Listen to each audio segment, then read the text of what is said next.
Ce livre est issu d'un désir de transmettre ce que m'a enseigné ma propre cure analytique et une pratique déjà ancienne de l'enseignement de Lacan, largement éclairée par l'enseignement de Jacques-Alain Miller.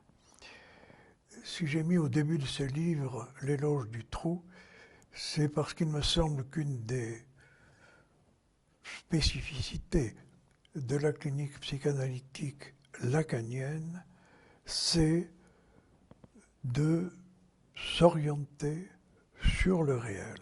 Or, le réel se perçoit dans la clinique comme un trou dans l'imaginaire et dans le symbolique. Et donc, mon livre a été bâti comme ceci, à partir des références théoriques, par exemple, qu'est-ce que la vérité, qu'est-ce que le savoir, qu'est-ce que le transfert. Ces questions nous conduisent chaque fois à une impasse. Et ce point de butée est précisément le point où se rencontre l'impossible à atteindre qu'est le réel. Et dans la seconde partie, la dernière partie, j'ai essayé de montrer comment, à condition de reconnaître cette faille de structure, de renoncer à la combler, ce qui est la tendance de toutes les psychothérapies, même lorsqu'elles sont orientées vers la psychanalyse, mais qui tendent à donner des réponses, à donner des significations et à combler par le sens ce trou de structure.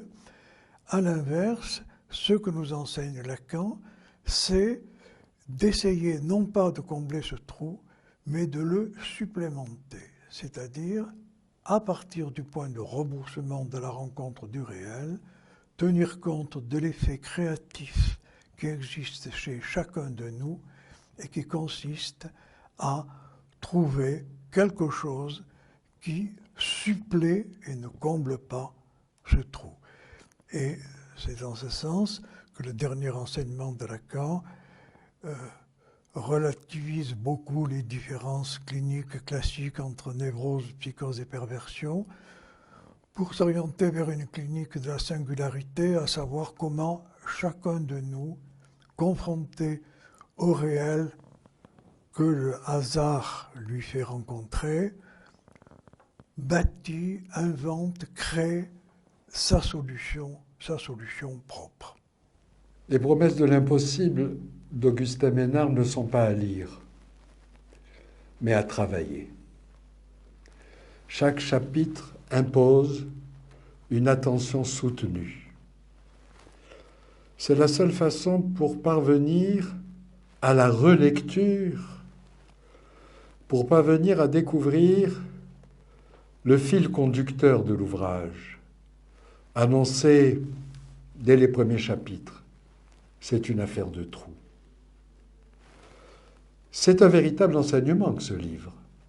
Bien sûr que les perles s'égrènent les unes après les autres, compactes, brillantes, dans un style clair, simple, abordable, mais qui ne saurait occulter la difficulté des choses. C'est pour ça que je dis que ce livre est à travailler. Je suis beaucoup passionné pour ce titre. Et d'ailleurs, je m'aperçois en vous disant ça que j'emploie un mot lourd. Je me suis passionné pour ce titre. Qu'est-ce que c'est que cette passion? Elle vient de ce « de l'impossible ». Ce « de l'impossible » qui évoque à la fois l'origine, l'appartenance, la provenance, le destin. Et si nous retournions la formule? Et si justement c'était l'impossible de toutes les promesses, en quoi il n'y a rien à espérer, et c'est là la sagesse de ce livre. Ça me fait penser à ce que disait Lacan, espérez ce que vous voulez. Mais j'en connais qui, à force d'espérer, ont connu des lendemains qui chantent.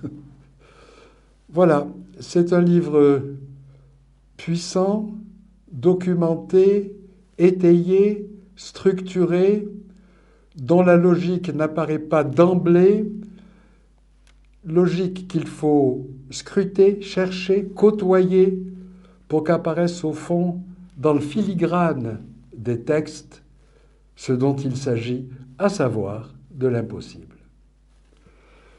Alors un mot de conclusion, j'ai presque envie de terminer par une boutade. Au fond, votre livre aurait pu avoir un sous-chapitre. Dis-moi comment tu jouis, je te dirai qui tu es.